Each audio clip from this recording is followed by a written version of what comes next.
Hello, welcome back to Between the Hashes, everyone, our weekly college football primer, coming to you from Los Angeles, California. I'm your host, Matt Keim, and today we have a couple quick things to get out of the way before we go to this week's Top 10. But before we get into all of that, remember to like, comment, subscribe, you know the drill, and we can be found on Ampire Media on the YouTube channel, where you can also find the John Keim Report and other shows focused on the DC teams. So before I get into this week's Top 10, I do want to give a quick reaction to last week. I'll start with the headliner game, Ohio State's 20-12 win over Penn State, and to be honest, that game was not as close as what the one score would have you believe if you didn't watch it. Even though it was a one-score game for the vast majority of the game, it never felt like Ohio State was going to lose.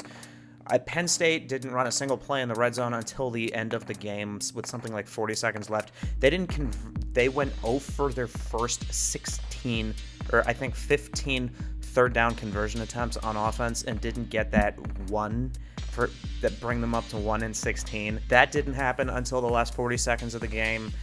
And Penn State seemed inexperienced and outmatched in that kind of a game of that kind of magnitude. The first and biggest observation I had is that Penn State just isn't on that level. For everybody that was building them up, I had a feeling they were doing it prematurely. The good news for Penn State is all of their key guys are underclassmen, both on offense and on defense, or most of them at least, and they're going to be coming back next year. So we should see a really good Penn State team next year, and that's big for Penn State, especially because they're going to a divisionless system. And so this yearly gauntlet of Penn State having to go through Michigan and Ohio State is going to be a little bit more mitigated. But then again, you also have Washington and Oregon coming into the mix. So we'll see how much easier it gets for them. But it should be a little bit easier not having to play those two every year. The other big takeaway I had is that Marvin Harrison Jr. should be in the running for the Heisman Award. It's very clear to me that he is the best player on that Ohio State team. He was the best player on the field that day. He's the best player in the Big Ten. He's probably the best player in the country relative to his positions. Barring like injury or suspension or something like that, he should be in New York. And frankly, he shouldn't be the lowest voted among the attendees going to New York. For a receiver to win that award, a lot has to go right. The only receiver to win the award this millennium was Devontae Smith, was only just a few years ago, so there is recent history and precedent for it, but we're counting our chickens before they hatch, you know? Before we get into our top 10 list, there is one other big topic I want to get onto. So as I was making this video this time, it would have been about Wednesday of last week. The news of the Michigan scandal was still just then breaking, and just the first couple of headlines were out on it. And so I kind of missed the boat on talking about it last week. And so I figured I would give a few thoughts on it. First of which being is, if you're out of the loop, here's what's going on.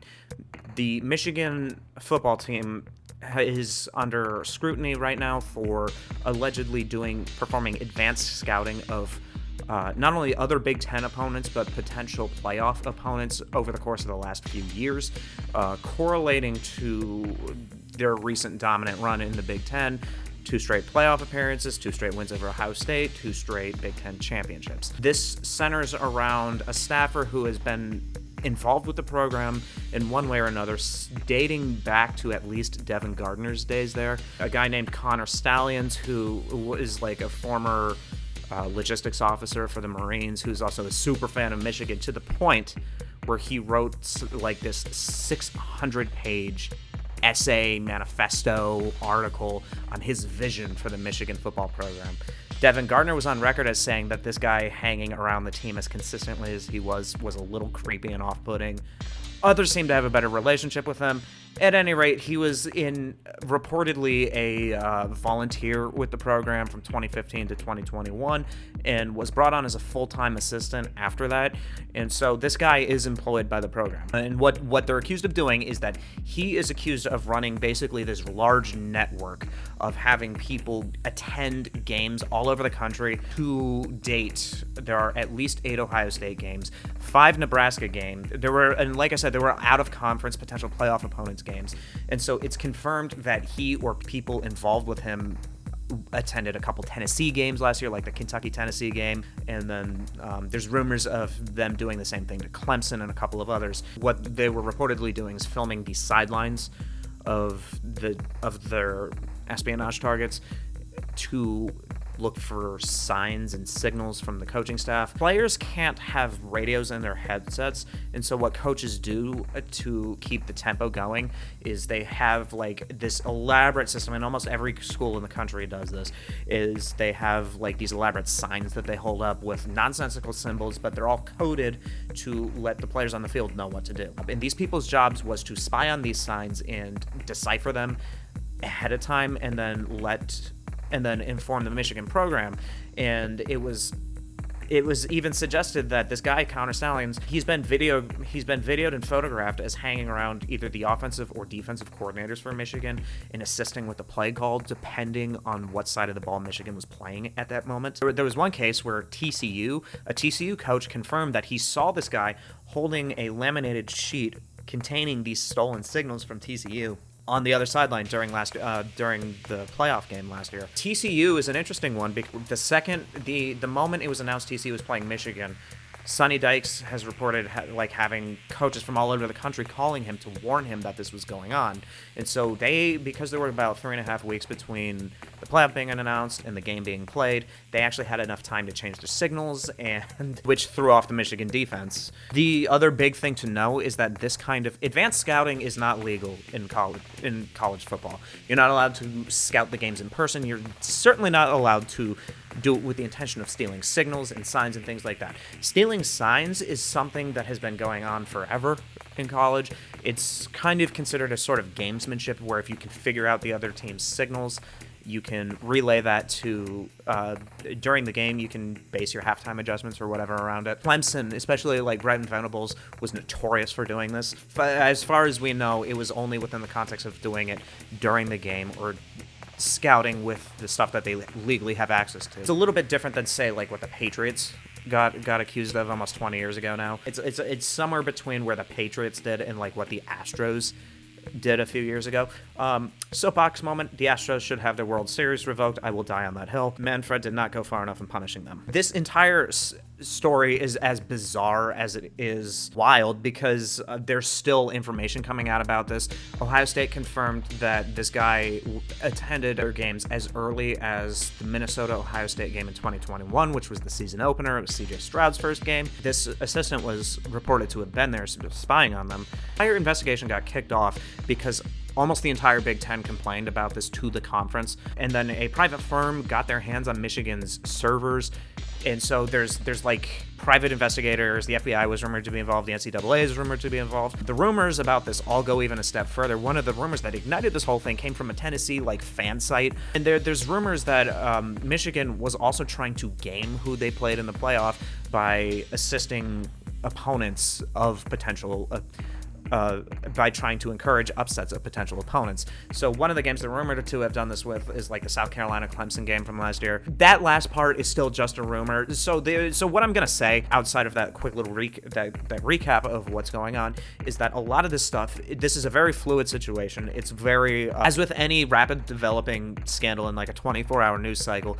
this stuff is still very, very new and still very, very volatile in terms of the information we know and how it shapes what we think of it. So I'm not gonna come to like a strong, hard position about all this, but from what I can tell, at least it's way more likely that they were doing this than not. They even got caught. There's even like Venmo transaction records of them buying these tickets or reimbursing these people for tickets or lodging in like the city where the game was happening. They didn't even set the Venmo transactions on private. This is wild how A, sloppy it was, and B, how like intricate it was at the same time. Michigan is currently on a bye week, so they don't have to play anybody, but there was noise. Michigan State last weekend made noise about potentially not even wanting to play Michigan for the health and safety of their players, which was kind of a nonsense line. The game got played. They lost by 7 touchdowns. And so the question is like how much of a pall this has put over Michigan, not only this year, but the last 2 years. And this is Michigan's probably their best team they've had since, oh God, I don't know, 2006? 2016? Probably 2006 or earlier, maybe even 1997, which was their last claimed national title. It's a little too early to see what the implications are, given that the investigation isn't even remotely done. And knowing how quickly or slowly the NCAA operates, this is going to be an ongoing story for the rest of the year. We'll probably go off into the offseason. So as more comes out, I'll be here to comment on it. I do think action should be taken if they can get more confirmation about this. It looks like it looks pretty bad for Michigan. It looks like they did it. But I also think this is one of those things where this is such a wild story with so many strange rumors and characters involved that you really just do need to let it play out before coming to any real conclusions on this. So let's move on to the top 10 list with all that out of the way. Number 10, our friends up in Corvallis, Oregon State. Oh, man, I've been wanting to talk about them. They're the only team that's beaten Utah. Oregon State's been playing really well, and DJ Uiagalelei has been seeing a nice little resurgence to his career as their quarterback. 9, Alabama. In honor of Halloween, they are back from the dead. Honestly, I don't know what people expected. Saban being there as long as he's there, and as long as they recruit at a certain level, there's a very defined floor for what they are, and it wasn't as low as people were making it out to be this year. I don't know if they're playoff caliber, but I do think they can win the West and probably will win the West. Number 8, Oregon. Like I said, I kind of feel like I have Oregon too low, but they have one loss. They're still well positioned to make a run for the rest of the year, and we'll see what they have to offer next, as they are our headliner of the game of the week with Oregon against Utah. Number 7, Texas. The thing you need to know about Texas this week is that starting quarterback Quinn Ewers is out with an AC joint injury in his throwing shoulder, so it might sideline him for a few weeks.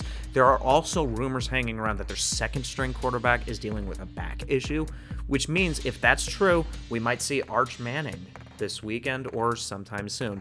I'm going to leave Texas at 7 just because we don't entirely know for sure, and I don't know what that team's going to look like without Quinn Ewers. So out of an abundance of caution, I'm leaving them where they are for right now. Number 6, Florida State. Florida State was given all they could handle by Duke until a Riley Leonard injury forced him off the field, but then they took control of the game. They're a solid team. They've been playing a lot more consistently. I may have written off LSU as like a national title contender. They're still a solid team, and that's still a really good win. Number 5, Washington. Oh man, I very heavily considered them. They should have lost at home to Arizona State this past weekend. I'm going to give Washington the benefit of the doubt for that game and assume that it was just a letdown game after such an intense rivalry game and the biggest game in the history of that, in like the 100-year history of that series. They get the benefit of the doubt for now. They stay at 5. Number 4, Oklahoma. Washington wasn't the only team dealing with a scare last week. Oklahoma very narrowly lost to UCF. UCF lost after missing a 2-point conversion. Yeah, they had a scare too. Number 3, Ohio State. I don't entirely know how to rank the top 3, to be honest. It's going to be what it was last week. So if you saw the video last week, you know where I'm going with this.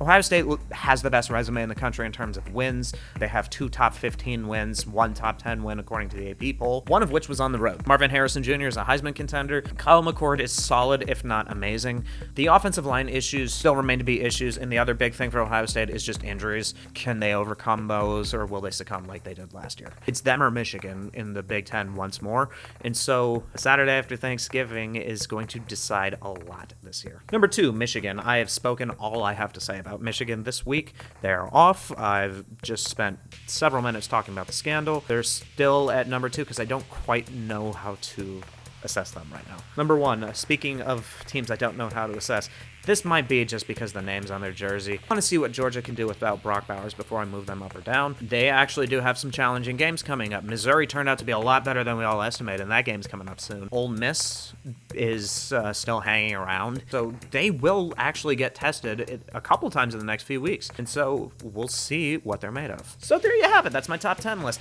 Let's move to the lightning round, and I promise this one's going to be quick this week, guys. We're going to start this party off with the world's largest outdoor cocktail party, the Georgia-Florida game. They're currently favored by 14.5 over Florida. Despite the loss of Bowers, I don't think Florida has the firepower to keep up with what Georgia can do offensively. I don't think Florida's defense has seen an offense like this all year, and so despite Florida's good, because of that, I like Georgia not only to win, but to cover the 2-touchdown spread. Number 2, Oklahoma takes on Kansas. Lance Leipold has done a good job building Kansas up. However, the issue, once for the second year in a row, is that there's quarterback who is the reason why that team is competitive. Daniels, he's hurt again. the backup Jason Bean, who is capable of playing well. He's definitely looked good in games. I just don't see it here. Oklahoma got the scare out of their system last week. I don't see that happening 2 weeks in a row. Oklahoma wins. They cover the 9-point spread. Now, the only other ranked game this week is Louisville-Duke. I feel bad for Duke because they're predicated on the health of Riley Leonard at this point, who is the reason. He's kind of like the engine that makes that team go. He's hurt. I have a hard time seeing it. Louisville's a solid team. I like them to win and cover the 4.5-point spread. Next up, we have Ohio State traveling to Madison to play Wisconsin for the first time, I think, since 2016 was the last time they played there. You could say that this is going to be a letdown game, but Wisconsin is dealing with injuries at quarterback. They've been super up and down all year. I like Ohio State to win. I like them to cover. So Ohio State by 2 touchdowns. Which brings us to our headliner game of the week. Utah hosts Oregon. Whew, okay. So it's the second time in 3 weeks I'm talking about Oregon, so I'm gonna focus on the Utah side of this for a little bit. So I've been talking about Keim Rising all year, and the reason is because he's arguably a top 10 quarterback in college football, top 10, top 15, and he's on the field when he's healthy. He's taken that team to 2 straight Rose Bowls, 2 straight Pac-12 championship games, and he blew his knee out in the last Rose Bowl. For a long time, Utah was kind of tight-lipped about the extent of this injury, so it was suggested that he could play at some time this year because we all thought it was just kind of an ACL. And the timetable for that is about 9 months, give or take. It turns out there was a lot more ligament and cartilage damage than we initially had heard, and so he has been announced as being out for the year. They're going after a medical redshirt for him, so we still may see him in a Utes uniform. It just probably won't be until next year. He's not the only one, though. They lost their starting tight end for the year. They lost their second-string quarterback, which is why we've been in this weird battle between Nate Johnson and Bryson Barnes all year because they don't really have a quarterback. Their offensive numbers have reflected it. They've been horrible offensively all year, with the exception of the USC game. They were 98th in total offense, averaging 5.12 yards per play. Their grace is that they are 14th in total defense and give up just a hair over 5 yards per play, and so they do have some redeeming qualities as a team. Clearly, they're 6-1 at this point, so they're a very, very tough out. Another thing they have going in their favor is that they actually haven't lost at home in 3 years. It's been something like 27 straight victories at home. The loss before that streak was, I think, during the COVID year, so there weren't even fans in the stands. Point being, this is an incredibly tough stadium to play in, and one that Oregon has a history of being upset at inopportune moments. But going back to the injury issues for Utah for a moment, it's not just that guys like Rising were out, it's that almost everybody fall camp before that first game, which was against Florida, they lost something like 8 of their starters to injury on varying levels of severity. There was 1 week where they lost, I think, 16 guys on their 2 deep. It's honestly one of the most snake-bitten teams I've ever seen in terms of injury. Regardless of how this season goes, it's almost going to feel like a lost season because this offense is going to limit what they can do at the higher ends of the sport this year. Like, what happens if Rising's healthy? They probably don't get strangled defensively by Oregon State. But we don't live in that reality. We live in a reality where they lit up USC in Los Angeles. They came off a dramatic upset. Bryson Barnes is probably the full-time starter going forward after that. He threw for 200 and change yards, a couple touchdowns, had a very, very clutch scramble that put them in field goal range that ended that game. Now the question is, can he do it against Oregon? All right, so let's look at the Oregon side. They're second in total offense. They're averaging 7.54 yards per play, and Oregon's defense is top 20. They're giving up less than 5 yards per play. They are stacked and loaded. They're a lot bigger on the trenches than they were a year ago, which was like the one of the big issues that they as a program always seem to have. And that game against Washington that they had really could go down either way. It quite literally came down to the very last play. They've done nothing to lower themselves in my esteem. They just seem to be one of the best teams in the country. They lost by 1 score on the road. I'm not going to hold that against them, especially because Washington, another tough team to play at home. One of the players I didn't talk about with Oregon a couple weeks ago was Bucky Irving, their running back. Fantastic running back. Bo Nix is very, very solid at quarterback. Like, there's a reason why he's in the Heisman conversations. For the second time in 2 weeks, they have to play this great team on the road. And so can they do it? Can they pull it off where they failed against Washington? So the thing I'm going to say about this game is that there's a reason why this game, like the line on this, is not over a touchdown. It's only 6.5 or 6, depending on the sources you look at. I think the one I'm putting up is 6.5. Utah's a much more dangerous team than people realize. They're not going to win the national championship, but they can take other teams out of the running for one, like what they did with USC.